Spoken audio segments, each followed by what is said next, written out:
Showtime. It's about that time. Let's go. You're right where you need to be. This is GCOM Radio. Hardest radio station on the planet. Yeah. Powered by Lyfeblood.com. We certified. And hosted by Nova Phoenix. Give them that flavor.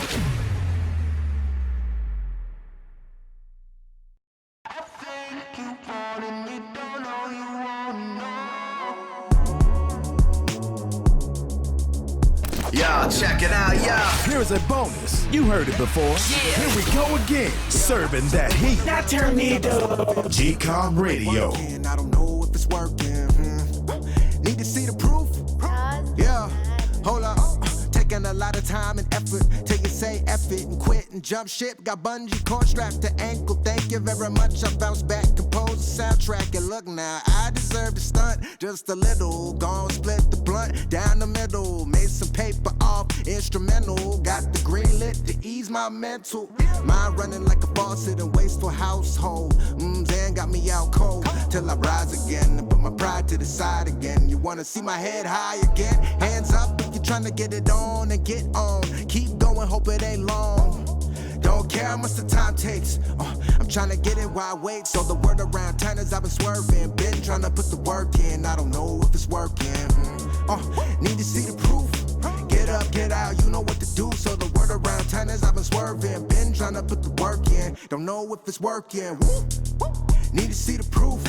Get up, get out, I lack a Lambo. A Grammy horns on my mantle. No, I can't panic. Things ain't really going how I planned it. And yes, I've sustained damage. Broken a leg when I landed. Coming up from a high that high, had to adjust. Running around and shaking them hands might be a must. The money I touch need to get put into the dream. I network to build up my net worth and leave. Riding off into the sunset Boulevard, Hollywood. Head straight and my body good. I just cut out the dairy, fairly sure. Less insecure, prepared for more. Praise the Lord, pulling up in the Suburban. Self-doubt lurking, trying to stay certain. Don't care how much the time takes. I'm trying to get it while I wait. So the word around. Hey, turn it up. GCOM Radio on iHeartRadio. You see the proof? Get up, get out, you know what to do. So the word around town is I've been swerving. Been trying to put the work in. I don't know if it's working. Yeah, need to see the proof. Get up, get out, you know what to do.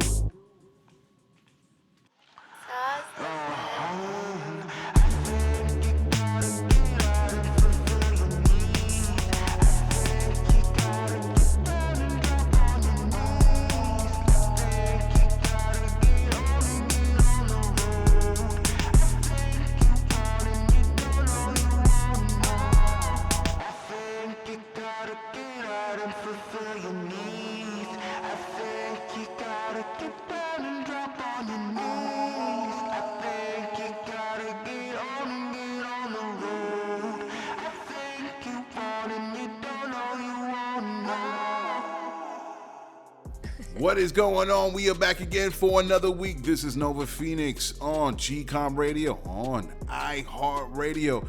We are playing again Says with Proof. See, the thing is, why I'm playing him again, he played last week, it's because I was checking my IG and I noticed that I had the wrong artist link on his name. And the only way to make up for that, in order to give the proper promo how I usually do on GCOM Radio on my IG account, is to put him on again and promote it again. So shout out to Says, man. I like the song anyway, so it doesn't really matter nothing to me. So it's all good. But how was y'all week? I hope it was nice and relaxing and fun and productive. I know mine was. But nothing major was going down. But I did notice a couple of things for the week that as the days went on in the week that I wanted to mention on the show. Number one, Chance's new video dropped, We Go High. Let me tell you, I love this brother. I'm going to buy his, I didn't get to buy his album yet, but I am going to buy his album because I like what Chance is about, man. It's everything that I hope that I want hip hop to be, that I hope for it to be. And everybody doesn't have to be Chance, because you want to have that diversified artists out there that represent different things. It's all good. I don't want anybody to be cookie cutter, but the reason why I like it was because he's not Tekashi. He's not all these other artists are trying to be like, you know, I got my gat, I got my gun, and, you know, I got my ock, I got all this, and, you know, I'm super hard as nails, yada, yada, yada, yada. I've been listening to that for a long time already, and I'm just tired of it. Let's just get into the artistry. Let's just get in how we can big up hip hop artistically in the best way at the highest levels. And when I saw Chance's video for We Go High, I was like, that's what's up. And I will be talking about Tekashi a little later as the show goes on. The other thing was the BET Hip Hop Awards came about.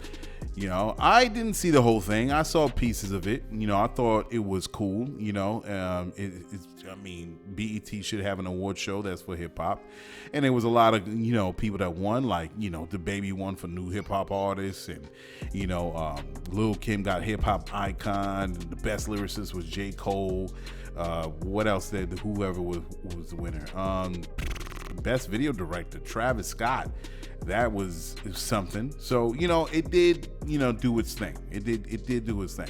However, there was one thing I did notice. I was like, damn, I wish the production was a little bit more sophisticated and throw more money into it. It just looked like, so I'm like, man, maybe it just started, because you know how when award shows start, you know, they don't have a big budget, but as the years go on, they put more money into it, make it real clean. That's what I noticed with a lot of the hip hop oriented reality shows, you know, as opposed to like at the time, this is years ago, when they did like Real World, MTV, and all these other reality shows on MTV. It was all nice and, you know, well produced and, you know, nice and sharp. Oh, liked it. But when you went over to the other networks and you saw the hip hop oriented ones, it was kind of, you know, dinky. I was like, what's going on? Why you gotta the budget? Okay, the budget. But it has improved since then. But with this BET Hip Hop Awards, I had that same vibe. I'm like, yo, why it need even, you know, up the budget, put some money into it, you know, add some pizzazz, make it look nice and, you know, clean cut. I don't know. It looked like, I didn't see it, but it looked like they had them white plastic chairs for people to sit in. I'm like, damn, bro. And then I said, maybe they knew, because I don't really follow all these award shows. So I went online, and that BET Hip Hop Awards been going on since 2006. I'm like, wait a second, that's all they got since been on being pumping this joint every year since 2006? Whatever, it is what it is. What else was going on in the news? This Joshua Brown. Everybody knows by now, by the time this show airs, who Joshua Brown is. He was a main witness for the Botham Jean murder. He was killed in a parking lot at his Dallas apartment. And it was weird when at first, I'm like, for myself, I was like, this dude gets killed after he testifies, after he's a key witness in this Botham Jean case. Crazy. How the hell is this dude gonna get? I thought, you know, Dallas PD gotta be involved. And then a couple days later, they were saying they allegedly got 3 suspects out of Alexandria, Louisiana. They came over 300 miles down to Dallas to do a drug deal with Joshua Brown. Yeah. So then the officers say they found like 12 pounds of marijuana, 143 grams of THC cartridges, and $4,000 in cash. So now Joshua Brown is like a major drug dealer. It don't make sense. Now they saying he had a trouble pass. Everybody got a trouble pass when they 20. It happens. You do stupid things. But it still don't make sense for this dude to do a drug deal right after this high profile case all of America is watching. And all of a sudden he gonna do this major drug deal with 3 cats from Alexandria, Louisiana. Why the hell am I doing any drugs by my crib after just doing this case, right? From Joshua Brown's standpoint, I'm like, yo, I'm not doing nothing. It's too hot. And then from a drug dealer standpoint, why am I driving 300 miles to meet not just anybody, but the man, Joshua Brown? From a drug dealer standpoint, he too hot. Yo, he got all the cameras on him. Somebody's watching him. You would think the cops, forget the media, the cops is probably watching him, because that's, as a drug dealer, that's what you're going to think. You're like, yo, man, this guy just testified, how profile case, how the DPD get down, you know the deal. Like, the cops was probably watching this dude, whatever. Why would you do a major drug deal with this cat? And all of a sudden, the DPD is saying, or the chief or whatever, whoever's saying on the news saying, oh, the leaders don't start putting it out there that we were involved. You're going to make Dallas look bad, blah, blah, blah, blah, blah. So we are just supposed to swallow this hook, line, and sinker, swallow this, take it all in the face, and just believe this story. Really? Really? Really? Really? Come on, man. That's crazy. Obviously, something else is going down. And I really did. Honestly, I don't believe what took place, man. All right. Something happened, and a retaliation and involving possibly the police. I'm not going to say, of course, I don't have no evidence, but possibly police or police connected individuals that did some sort of retaliation on this dude. And then when you hear the case, Joshua Brown, it's not like he was a hardcore witness to point out faces or anything. It was simply he overheard people talking. He overheard people talking, and then a back and forth. And then when you read about the case, the defense didn't even go into his troubled past, because they felt like the information he was going to say on the seat was just going to corroborate their defense on, okay, they heard something going on, that there was an actual back and forth banter between Amber Geiger and Botham Jean, but he ain't really give anything damning. So this dude ends up dead. I don't know, man. It sounds funny to me. Anyway, let's just continue on with the show. So the first segment of the show, which I said I was going to get into. I was going to get into Tekashi 6ix9ine. Let me take a swig of water on this one. Oh my God. Okay. Woo. So Tekashi 6ix9ine.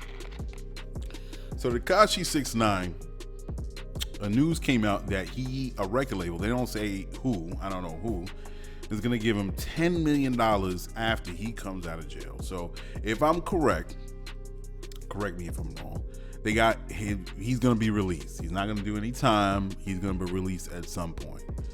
So this record company wants to give this guy $10 million for him to make music.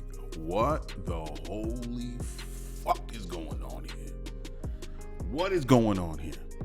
Tekashi 6ix9ine is gonna get released and get a $10 million deal? Yo, the fuckery that's going on. So my take on it is like this. Here it is directly, to me, is a direct message to the culture of hip hop and to the streets that you should celebrate snitches. You should celebrate wild snitches. And you should corral around them, dance around them like a bunch of fools, and put him on a chair, lift up the chair over on your shoulders, and parade him around like he's a hero to the hood, because he did wild snitching.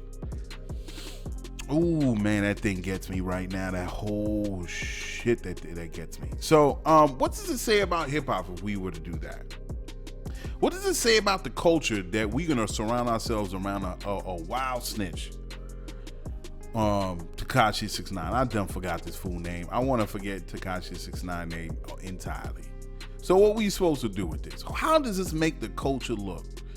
That you would do anything for $1. You would do anything for $1. Huh? Is that what we coming down to? To me, do they know what they're doing? I think record label know what they're doing. I think they know what I feel they know what a snitch is and what it means to the culture. They're not totally clueless. It's not like these cats are just in it for money. They have some idea because they talk to some youth up in the record label. So they sit down and break bread with them, and they could get the significance of what it means as far as being a snitch. And they're gonna give money anyway. So that means to me they don't respect the culture. They actually are laughing, waiting to cut a check to Tekashi 6ix9ine, to cut him a check to say, do what you do. Let's see what happens. And they're smiling in their chairs. They're smiling in their offices, looking at the circus that's happening. And they fully understand what it happened. And even if they don't fully understand and they're totally immersed in it, in the hood, they get an idea. They know what it means. Now, to me, this is a total disrespect to Nipsey Hussle. It's a total disrespect. Nipsey Hussle died a couple of months ago. There was a whole movement around Nipsey Hussle when he died. He was connected to the hood. He had loyalty to the hood, where he opened up his own shop over there in LA. And he died pushing off and let's say alleged snitch, because he heard, yo man, you snitch. I don't want to be around that. And he died because of that. And people surrounded around Nipsey Hussle and supported him. Not just the music industry, but the people. You saw the pictures over at his shop. You saw the pictures. And now all of a sudden we gonna turn around to 180 and now we gonna corral around and surround ourselves over a wild snitch and what he did when he got, because a company wants to give him $10 million. What we selling our soul, man. We are selling our soul. And to me, Tekashi ain't nothing but a high-priced celebrity snitch. He's a high-priced informant. Because you think about it. So say everybody get down with Tekashi and all these rappers want to surround him and be like, oh no, that was the past. You know what situation you're putting yourself in? Any rapper, any celeb, he's a high-priced informant. You see what's happening? So now he did what he did. They say, oh, well, you know, he was facing 40-something years and the feds wanted him. All right, fine. But now he made that choice and he has to lay in the bed. He made the bed, now he got to lay in it. And everything, the consequences that comes with making that choice. Now, so you just gonna come out here and just be like, oh, yeah, man, now I'm still Tekashi 6ix9ine. I'm the hood. So now any rappers that get around him, either he's gonna rat on them for them acting all loosey-goosey around them, or whatever that they doing. I don't know what rappers do, celebs do. That's whatever they do is their business within four walls wherever they at. But now, because they're gonna be all loosey-goosey in front of this dude, they not worried about him being a potential snitch on them and their entourage or their crew. So now these rappers ain't thinking about that. What if he plants something on them that the feds could use? What if somebody else plants something on said rapper, A rapper B, rapper C around him, or celeb A, B, C, and then he's a snitch? Oh yeah, I saw it. Yeah, I saw it. So that's what you're gonna do. Now you're gonna put all that behind you, right? You're gonna put all that stuff behind you and what he did now, because he got $10 million and you wanna be yes man and be cool all in front of the camera and at the bar with the bottles.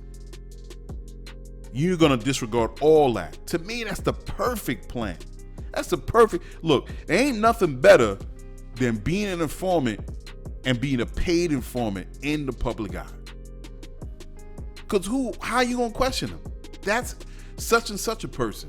Why you gonna question him, right? So now you gonna get all relaxed. Like I said, oh look, Tekashi, you out now, you cool now, you know what I mean? Let's go to the bar, let's drink. Yo, look, listen, I got this coke, you know what I mean? I got this weed. You gonna love this strain right here. What? Yo, I got this whatevers. So whatever these celebs are getting themselves into. Yo, that's my man right there. That's my man B. He just came out. You know what I mean? So I'm putting him on in the game. Yo, Tekashi, here's such and such. Boom. This dude meets Tekashi. No doubt. Yeah, you know. Getting further loosey-goosey when you put in the drugs and the liquor. Now you talking all reckless to this dude. Knowing he snitched. Yo, listen. Understand what you're putting yourself into. Understand. You don't know if the feds is gonna come to him a little later on. Hey, listen, man. You know, you're associating yourself with some known felons. Understand what I'm saying? It's too shaky. It's too shaky.